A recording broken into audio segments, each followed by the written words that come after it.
Ngayong araw mga kuys, hindi na naman tayo magluluto ngayon. Nandito tayo ngayon sa SM Dasma sa Boteju. 13 month ni Kuya Jessar mga kuys, no? Nanlibre si Kuya Jessar ngayon dito sa Raminan.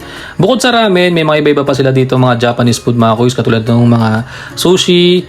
At meron din silang mga skewers mga kuys. Tapos meron din silang ramen na marami rin flavor mga kuys. Kayo na lang bahala mga kuys, tignan nyo na lang dito, pumunta na lang kayo dito sa Boteju. Tapos yan, may mga teriyaki sila dyan, at meron sila mga salmon at tuna na sashimi mga kuys.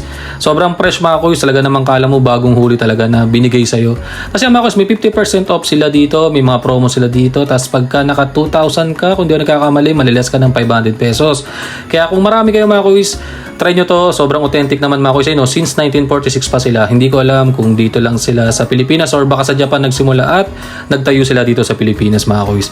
Bali ito mga kuys, so alam niyo SM Dasma, nandito sila sa upper ground.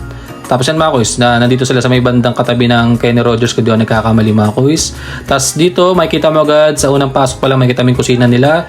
Pagka ganyan ng kusina mga kuys, proud sila dyan kasi alam nilang malinis yung sinaserve nila. Hindi naman porket hindi kita, hindi malinis mga kuys ha. Ganyan lang talaga yung mga Hapon, yung mga Japanese resto, talagang pinakikita nila kung paano nila sinaserve yung sarap nilang pagkain. Tapos ito yung menu nila mga kuys, sobrang dami. Ang hirap pumili, lalo pag wala ka pambili. Kasi sa sobrang dami, hindi mo alam kung ano yung pipiliin mo. Yung price niya naman, hindi ko naman masabi na mura, medyo may kamahalan din. Tapos kung paminsan-minsan lang naman mga kuys, wag lang araw-araw, talaga namang aray ko talaga ang mangyari. Yan mga kuys, may mga yakiniko sila dyan, may mga tongkatsu sila dyan, at kung ano-ano pa mga kuys. Sobrang dami mga kuys ng menu, talagang pag binasa mo siya, talagang kala mo maiiyak ka hanggang sa dulo. Kasi may mga kwento pa siya mga kuys, so kung saan nagsimula. Tapos yung mga noodles na ginagamit nila dito ay talagang sila daw ang gumagawa. Tapos yan mga kuys, yan maraming ramen. Tapos, ang pinakamaganda sa kanila dito mga kuys, ang sarap talaga ng pagkain din naman nila. Tapos, itong yung unang in-order namin, itong takoyaki nila, specialty nila dito yan mga kuys, sobrang sarap din. Tapos, nagustuhan ko rin itong okonomiyaki nila, sobrang goods na goods din mga kuys, talagang sa bago ka umorder ng mga gustong-gusto mo, ang gawin mo dito, umorder ka muna nito, para habang nag-aantay ka, makakain ka ng solid. Bali, ito mga kuys, in-offer ni Kuya Waiter na siya na lang ang mag-spread ng pinaka-sauce, tapos siya na rin ang maghiwa-hiwa ng parang pizza. Ang sarap niya mga kuys, gawa yan sa cabbage, tapos itlog o kaya harina mga kuys, parang ganoon lang siya, napakasimple. Tapos ito, umorder ako ng teriyaki chicken mga kuys. Tapos ito, nag-order din tayo ng tonkatsu na may dalawang itlog na napakasolid ang pagkakaluto. Tapos nag-order din tayo ng gyoza, nakakaiba yung pagkakahugis ng gyoza, kala mo turon. Tapos ito, si Kuya Jess, umorder din siya ng tonkatsu rin na nilagyan niya ng maraming siling powder na magpapapogi. Tapos ito, umorder naman ako ng miso soup. Tapos tinikman ko, unang tinikman dito yung takoyaki mo. Ang sarap mga kuys, promise. Meron kasi ako natikman na takoyaki, sobrang solid talaga mga kuys dun sa Imo, sa may tabi ng SNR, na sa gilid lang, ang sarap nun.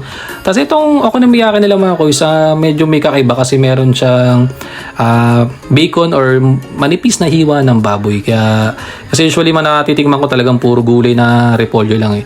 Ito medyo may konting twist. Tapos yung sauce niya mga kuys, ang sarap.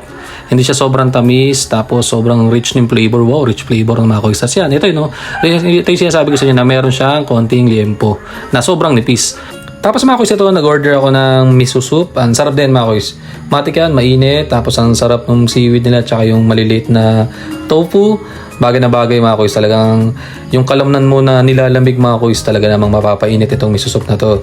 Tapos ito, nag-order din tayo na salmon kumiwase, kung tama yung pagkakasabi ko, na may tuna rin yan mga kuys.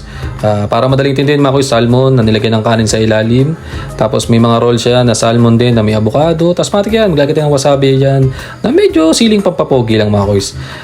Masarap to mga kuys kung dadamihan nyo, pero ko hindi ako masyado mix sa wasabi, kaya saktuan lang. Talagang mas mahilig tayo sa siling pampapogi mga kuys. Tapos ito mga kuys, nag-order din tayo ng torikawa. Ang ibig sabihin naman ito mga kuys, chicken skin na skewers. So yung lasa niya naman mga kuys, parang ginrilled lang, medyo makunat-kunat siya kasi syempre sanay tayo sa pritong balat ng manok. Tapos ito, tinikman din naman natin itong tawag ay momo yakitori chicken thigh skewers. Ganun din ang pagkakatirada mga kuys. Sakto ang ihaw lang or grilled ba ginawa nila dito, kung ano man, pero masarap. Ito mga kuys, bali yung in-order ko naman sa akin, ang tawag naman dito ay teriyaki don. So bali manok, Tapos meron silang kasamang salad dyan, may maliit na pipino. Sobrang sarap naman mga kuys. Wala naman ding sobrang special para sa akin kasi masanay talaga tayo sa Pinoy food. Pero minsan kakain din tayo ng kakaiba para hindi naman tayo manawa mga kuys. Sa pagkain lang gagawin yung mga kuys, hindi sa masamang bagay. Bali ito mga kuys, siniram ko yung ramen ni Kuya Jesser para matikman ko. Sabi ko parang sarap ng pagkakahigop at pagkakakain mo dyan sa ramen. Ang sarap mga kuys, yung pinaka-broth na nagustuhan ko talagang ramdam mo talaga mga kuys na niluto talaga ng sobrang tagal yung broth nila na punong-puno ng collagen, tapos nilagyan pa ni Kuya Jesser ng chili powder ng hapon. Ang sarap talaga mga kuys. Kasi ito, sayang mga kuys, hindi ako masyadong mahilig talaga sa lettuce mga kuys, pero sayang yung bayad mga kuys, kaya kainin natin yan. Wala naman masyadong special mga kuys. Talagang nilagyan na ng maliit na kamatis at maliit na pipino. Tapos sobrang solid naman mga kuys. Kung kayo mapadaan sa SM Dasma, mahilig kayo sa Japanese food, kain kayo dito mga kuys. Salamat.